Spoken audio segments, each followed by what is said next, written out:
2-4 दिवसांपूर्वीच पंतप्रधान नरेंद्र मोदी यांनी देशाला 9 आवाहनं केली होती. जगात जी युद्धाची परिस्थिती सुरू आहे त्या सगळ्या पार्श्वभूमीवर देशाला परकीय चलनसाठा वाचवण्यावर भर दिला पाहिजे अशी भूमिका त्यांनी मांडली होती. यात इंधनाची बचत करणं, परदेश प्रवास टाळणं, वर्क फ्रॉम होमवर भर देणं यासह आणखी एका आवाहनाचा समावेश होता. ते म्हणजे 1 वर्षभर देशातील जनतेनं सोन्याची खरेदी करू नये. अर्थात हा सल्ला होता नागरिकांवर अजूनपर्यंत सोन्या चांदीच्या खरेदीबाबत कसलंही बंधन किंवा मर्यादा नव्हत्या.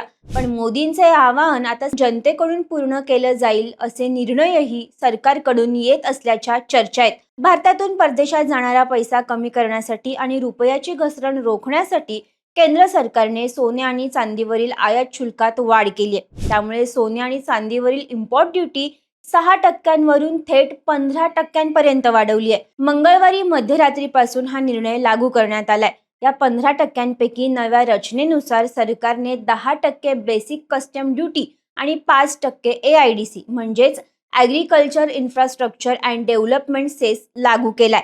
याचा परिणाम म्हणून आता परदेशातून सोनं चांदी आणणं महागणार आहे, ज्याचा थेट परिणाम देशातील सराफ बाजारावर होऊ शकतो. सोन्या चांदीच्या दरात याला निर्णयाचा परिणाम म्हणून वाढ होऊ शकते. त्यात 17 मे पासून अधिक मास सुरू होतोय. महाराष्ट्रात मराठी कुटुंबांमध्ये नवीन लग्न झालेल्या आणि पहिलाच अधिक मास असलेल्या जोडप्याला अधिक महिन्यामध्ये सोनं चांदीच्या वस्तू दागिने भेट दिले जातात. आता सरकारचा भुर्दंड सामान्य लोकांना भोगावा लागू शकतो. सरकारच्या या निर्णयाबद्दल तुम्हाला काय वाटतं ते कॉमेंट्समध्ये नक्की सांगा.